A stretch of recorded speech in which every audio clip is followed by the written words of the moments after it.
evening, everybody. Welcome to Calypso TV. We bring to the community all these messages here publicly. Today we make him come to tongue. I'm talking about the man, Brian London. We come to talk to the Calypsonian. Brian, let we have a conversation. Well, this is what I want to share. It is my pleasure to be here. Yes, everybody, with my friend and sister, Miss Michelle Henry. This is what I want you to know. Wherever you are in Trinbago, I hope that you log on to the show as you hear conversations in Calypso. Calypso.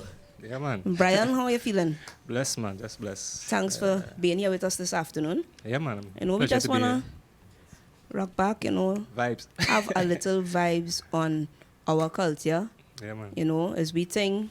I know you deep in it, you're deep rooted in it. I always hear that you started off in juniors, right? Yeah. But I cannot remember seeing you in juniors. So tell us a little bit about how you started in this thing. Nah, I probably had one foray into the junior Calypso Monarch settings, and probably got as far as the semi-finals rounds.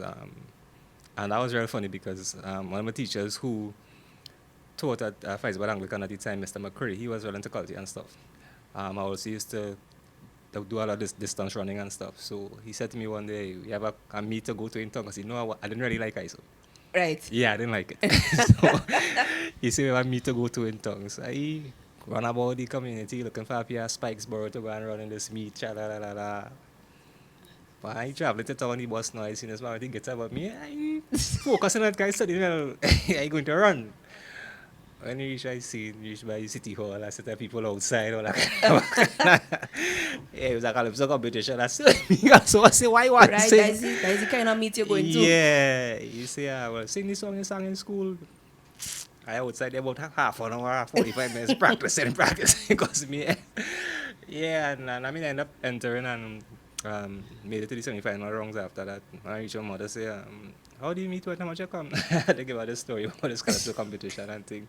But I really and truly never really liked it because even in primary school when my mother wrote for me for the first time, as I say, I came from a real poor family. I'm ashamed to say that.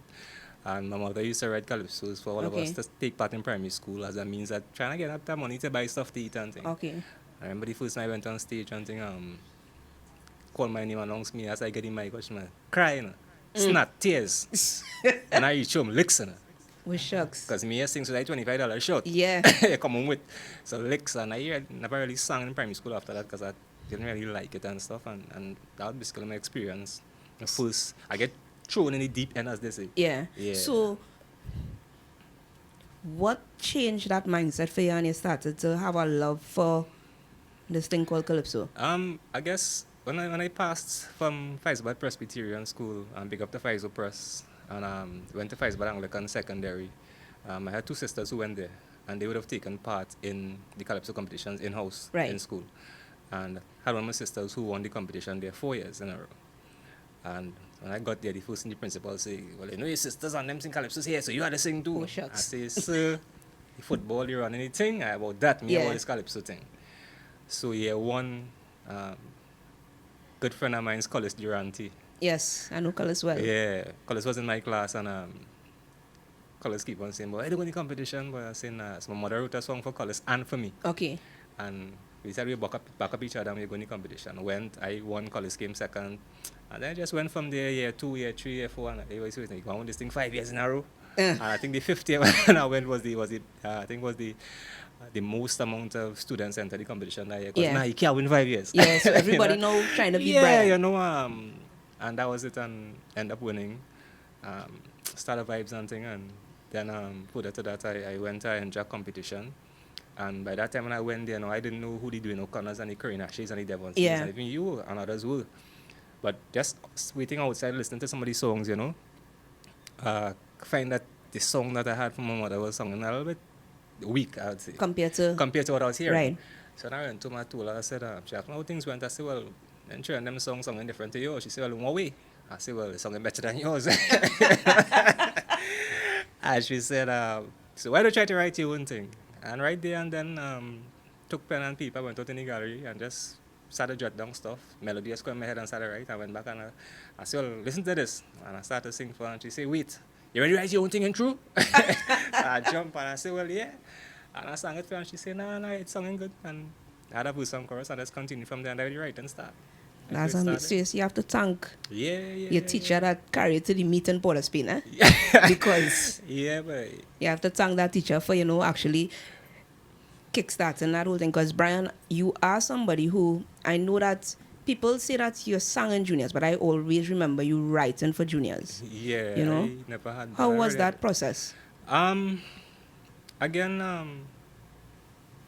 one of my first forays or my first entries into terms of writing for people would be Tamika and Makida Darius. Okay. I remember I just started to work as a young man and stuff, and I was on work and my mother called and said, somebody here to you? I said, somebody here to me? I said, me expect nobody. Mm-hmm. And she said, no, a lady here with her daughter to you. I said, a lady with her daughter? I said, what are you talking about? She said, when I come from work, you'll see. So I got home and I met Tamika and her mother there, and she told me that they had a competition. I think it was UN AIDS or something on anti-crime. Right, yeah. Separate competitions. And I didn't have no current home at the time because we didn't pay TNTech bills and the electricity was cut at the house. So it was candle and stuff. And I didn't know what I was going to write. And I told myself I never write for nobody before, and still took the chance. And wrote for them, and I think Tamika won a competition. Makida came second and first. I think one was UN AIDS and one was a anti-crime competition, so two separate competitions. And it kind of started from there with the writing, After that, just did one or two things for like persons from Faisbad Anglican Secondary, Faisbad Composite and that kind of thing, because I just came out of school and thing. Right. But the writing kind of just start from there because they came to me and I was afforded the opportunity to write for them from then. So let's turn a little bit from the writer now, and we go into the Calypsonian, Brian. Yeah, man. Give us a little insight as to... Now, I know that he's a man was in Skinner Park boss, right? He's a South man. Yeah. When they call Brian London name on that stage, the whole park does go crazy. That vibe, yeah. I know you would have been in Skinner Park numerous times, too many to count. Yeah. And I know you made it up to the big yard at least 10 times for the least, Yeah. So give us a little insight as to your experience in that field. Well, I just want to touch on a little thing before that. I remember my first official Calypso competition, I was home and just vibes in, and I think I was probably around 18, 19. And I saw the papers, in the little section, what's happening for Carnival. Yeah. So I saw the Sandy Grande Calypso Monarch and thing. And when I tell my queen, I say, I want to go to this competition. She said, well, how are you reaching Sandy Grande? I said, well, I don't know. And she had about $30 or $25 in her possession to buy a tank of gas and one do all those small things. And she said, well, I had no money to get to reach up there. Mm-hmm. And she saw the disappointment in me that I could not make that. And she took the money and she gave me. And she said, well, go ahead. If you want to go and if you look at thing, go ahead. So I know $25 was even enough to reach Grande and come back. Yeah. So I'm up a drop from Faizo, reach Sando, take a maxi, reach Curep, from Curep, take a maxi head in Arima to go Grande. And I jump in the maxi, I keep telling the man, I say, I know where I'm going, so you go stop, you go drop me out, eh? Yeah. Give me a small man, so I in front, eh? every stop in the car, I say, is it? He said, no small man. Next stop, you jump up somebody, I said, is it? No small man. You jump outside again on the street, eh? So eventually I got to Sandy Grande and stuff, and I had to take about, the center was at the time, was about 2 miles away from Grande proper. Don't mind the money, so I had to walk that 2 miles. So you had to walk that. So I walked that 2 miles, reached by Grande Center, waiting, because the carnival launch and the auditions. So waiting, boom, man come and tell me, he say, already people to register, come forward. I reached forward, $25 to register. If you ask me, I don't want, yeah, where you come from? I say, Faisabad. He say, Faisabad, how you reach up here? So I tell him, man, so yeah, I'll pay the money for you. Right? He say, you don't come so far, I'll pay the money for you. So I sat down there, did the registration, 3 o'clock reach, 4 o'clock reach me, I get this thing at 5 o'clock reach me, at 6 o'clock, I have all this mass and this. Yeah. Boom, about 7:30, 8, I now get the audition. And I done audition, man says, man, I can guarantee you could be in the finals, head down the road, reach home. And you know how you reaching home. Well, Maxi, reach Sando. When I reach Sando now, hungry like dog. Had a Chinese go share the bottom of Lord Street. Uh-huh.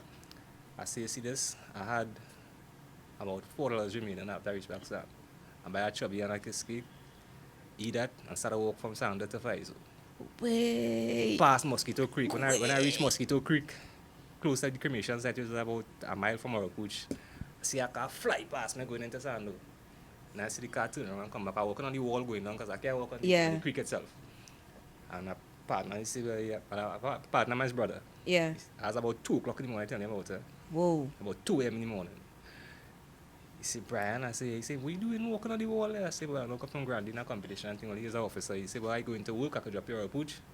He dropped my pooch, and I walk the rest. I was almost about to get home, but you walk about 11 miles to get home. But the journey spelled so light now, boy, because just that man telling me that you're inside. You're inside. That just give me a kind of vibe, and I singing my song down the whole road, and it was just a vibe, you know, and you know, transitioning from there and getting into Calypso Showcase in the 10th, and then, you know, making it to Skinner Park for the first time.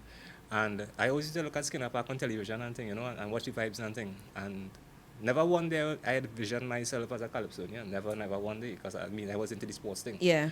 You know, and I remember that year I won Young Kings and I came second at the Monarch for the first time I entered into Skinner Park and thing. And when my name called, and I jumped out on that stage, I tell you, I remember specifically, I think, either Tommy Joseph or Sprang Along was the MC. And that time was 2 songs. I did 2 songs back to back. I did 2 songs called one We Free and the other one called Win Back We Nation. And when I was finished singing, now people don't know me. I don't jump out anything. When I was finished singing, I tell the people in front beating that stage. Sprang Along had to tell them, hey, this is not 10, there's no encore here. Yeah. And people beating that stage, Brian. And I stopped that backstage and I cried for about an hour straight. Mm-hmm. Countless Calypsonians passing up, Brian, what happened? What is going on with you? And I just couldn't explain. And after I realized, it was just that overwhelming feeling to realize that, you know, I used to see this on TV. Yeah. I reach here and now, know and you the appreciation that I got, because I used to see the toilet paper and all that kind of jazz now. And I reached there for the first time and getting that sort of adulation you get no toilet crowd. paper, you getting that chance. I tell you, Black Stallion came, Sandra came, countless Calypso. What happened? And I just crying. And So just Brian, that joy now. I know aside from the Calypso, you venture into Extempo. You won 2014, then you come 2019, and then 2020. Yeah, man. What led you into that? And I don't want you to talk it. You had to sing it for me. You had to sing it. I don't want you to talk it.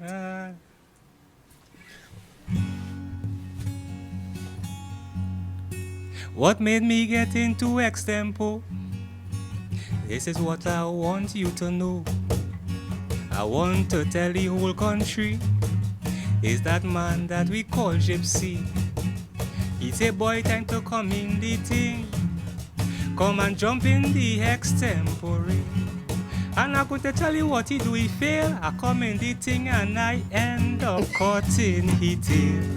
Talk about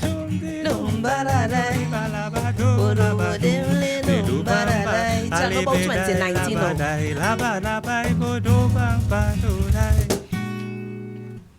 Well, I'm telling you, it was my privilege in 2019 to come up against Black Sage. For all that it matters, he's one of the extempo masters. So to beat him, it felt real great. For the opportunity, boy, I really couldn't wait. And I will say it from my heart, never once I dreamt I would be a 3-time extempo monarch. Nice. Yeah, so just vibes, you know. Nice. So, you know, you have a different vibe and a different energy when you're on stage, and I think that's important in terms of mastering the art form. Yeah, man. You have, when you hear Brian London, you think a certain, you have a kind of a presence. you have a kind of don't care. I doing what I had to do, and I in Yeah. business. What nobody say when I on that stage, that is mine, and I come to deliver. I remember, well, my mentor, my godfather, my father, everything in one black style, and he always said to me, there's you and there's you. Yes.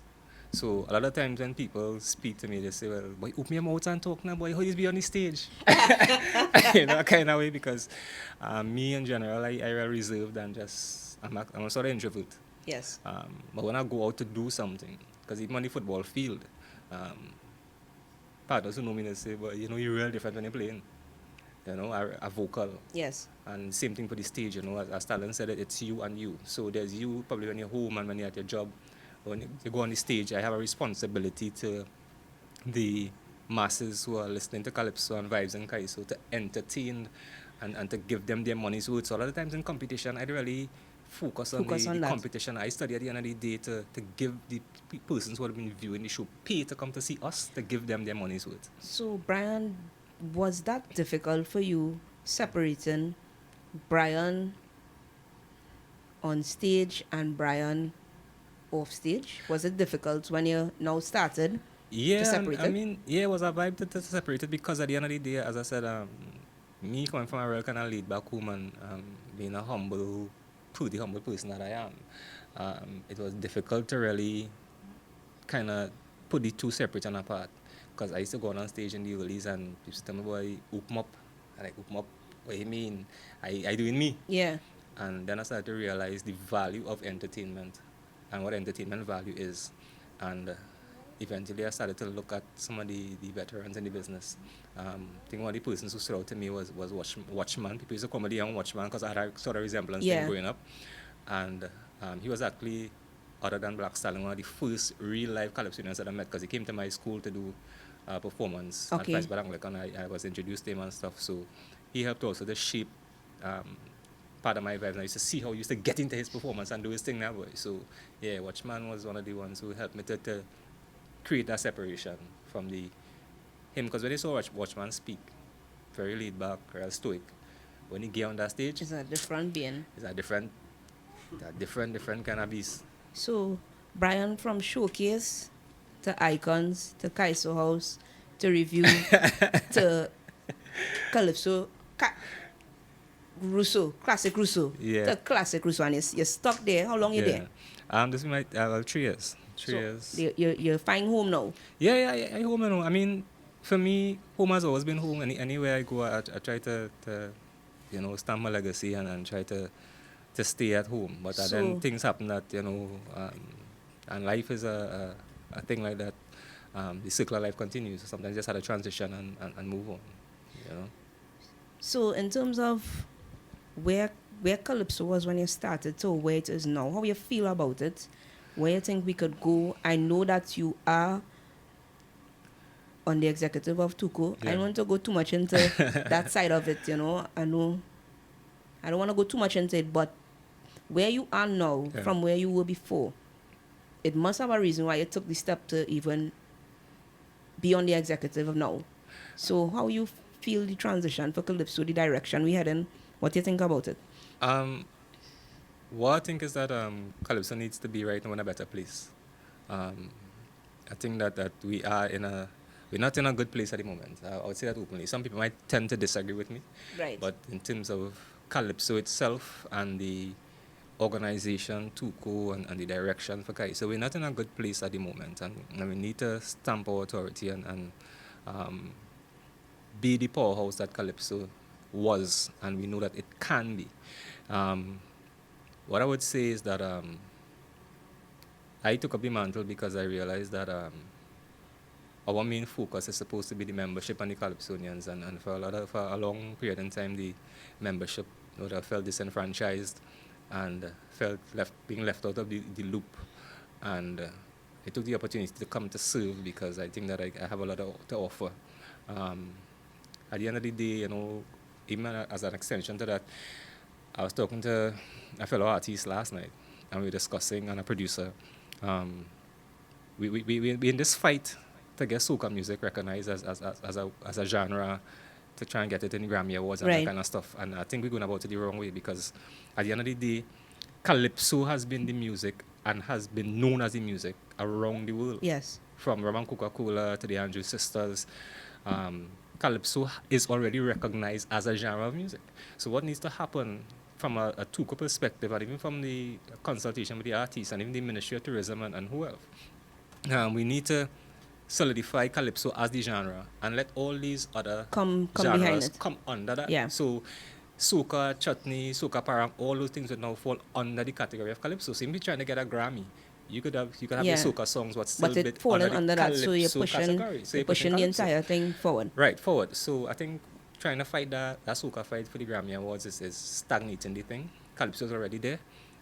Push Calypso as the genre and have all those subsets under Calypso, and you win your Grammy and you're safe, right? You fight that fight, you know. So, but again, I'm here to serve in the best possible way that I can, and to see Tuco and Calypsonians themselves be on sound footing as we head into the future, you know, that kind of. Yeah, Right. that's So, what we could see next for Brian? Well, probably sides of me that people don't know. I'm a football coach as well. Would have done some national coaching as well. So kind of waiting to get back into the coaching aspect of my Okay. life. I have written extensively for a lot of Calypsonians across the Caribbean who have won their Calypso monarchs in their countries. So I just want to continue spreading the work. I think I was blessed to do this. One of my passions is working with the youths. I've probably had about about 6 or 7 junior monarchs in the last few years. Right. So I just want to continue that trend and continue just developing the youths. I would have also founded an organization called Friends of the Youths of Trinidad and Tobago. And for the past 5 years, we have been putting on the National Junior Extempo Monarch. Yes. And I just want to continue doing that work in Extempo to try and make sure that the legacy of Extempo is continued, and that even when the era of the gypsies and the contenders and Black Sage and Lingos and even myself and that generation has passed on, that we would have had a generation to uphold the legacy of Extempo. So that's the reason for forming the NGO. And we're going from strength to strength. So, I mean, those are some of the things I want to continue doing, and just working with the youths and developing the youths. So that, because there's no way, you know, we're here for a time like transients, we're passing through, you know. So just about making sure and leaving a legacy for our culture and our history to continue and be maintained in the most professional and the best way as possible. You know, I was speaking to one of my fellow Calypsonians the other day. I wouldn't call no names, you know. Yeah. And I was saying to them that, you know, I am very observant. I might be silent, but I observe a lot. And I've watched a lot of your compositions, and I've seen your growth. You have really grown in terms of writing, you know. I know these things come with practice. Yeah. But what is your process when you write for somebody? Well, I think that comes about, or that came about from me understanding that I do write for me, I write for the artist, and for me understanding the artist. I think that's most important. Sometimes when you write a song and you just put it down there and say, Misha, I have a song for you. Come and hear the song. Yeah. And that song doesn't fit into Misha's character. Yeah. So she could do what she wants with that song. It That song will does never not fit in, yeah. gain full potential because it's just another song. So it boiled down to me understanding the person's character and writing to suit that person's character. And if I don't catch her vibes, sorry, I wouldn't write for you. That's just my vibes. If I don't catch her vibes, I wouldn't write, you know. But at the end of the day, I think it's the growth process of understanding how to write for people when you understand people. I think that's where it comes from. So, Brian, you know, thanks a lot for No problem. Man. sharing with us, giving us that insight into you, Brian London, Yeah, man. the artist, and Brian London, the person. Yeah, man. You know, I just want you to give us something. Yeah, man. know? Be safe. Safe, man. So this guy was 2010. Came second at the National Calypso Monarch. I just want to share these words because it still remains true today. From the days on the plantation, that is where Calypso start. Rising out of the ghetto, heading for tomorrow, moving on a new path. Yes, it was Nature's plan for she to stand And so she start to progress, but with no one to guard the gods. All you send she mad, and leave she in a mess. And while she's suffering, I saw some people took to court to court. And after some grueling years, today that battle is still being fought. And while all you sit down round a table trying to find a solution for who or what is a Calypsonian, look, somebody has just get killed, the poor people suffering still, and the rich man's pocket getting filled. Well, government to government promised to help the big and small. The small man still can't see his way at all. But you wouldn't sing about that, you'd rather sing one set of crap and expect John public to clap. But listen, a Calypsonian, a person of integrity. A Calypsonian, a person full of dignity. A Calypsonian, the mouthpiece of the nation. On you the people depend for information. Yes, we know all about lyrics, melody and rendition, originality and presentation. But if you can sing a song to uplift the people in my land, sorry, you're not a Calypsonian. If you sit down waiting on handouts from them politicians, that don't make you a Calypsonian. Some Calypsonians live the entire life and never see at the March Grass stage. Some never reach Skinner Park and never hear them complain. So from their books we should take a page. While others today, all day studying is competition and money. They greet you with a smile. We is one family, but as you go on, if you know how me yeah, like she. And while we fighting we sell, I see society in a state. And somewhere around the country, another little child life get take. While some of them sit down telling themselves that every year they must be in the March Gras final. And boy, if they get picked, to go brace yourself, cause all you're eating for real bacchanal. And if they don't get no satisfaction from Tuco, well now their pain going to turn to grief.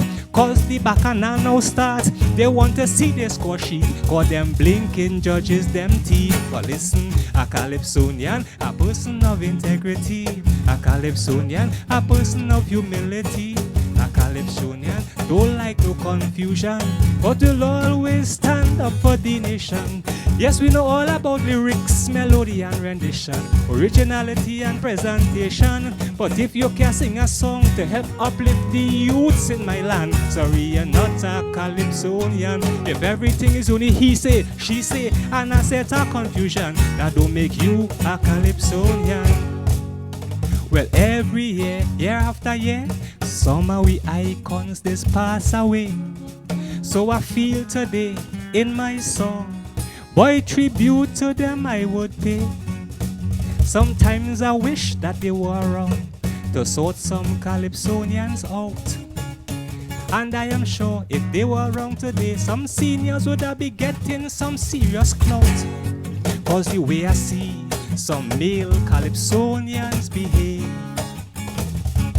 men like Pretender probably turning in his grave.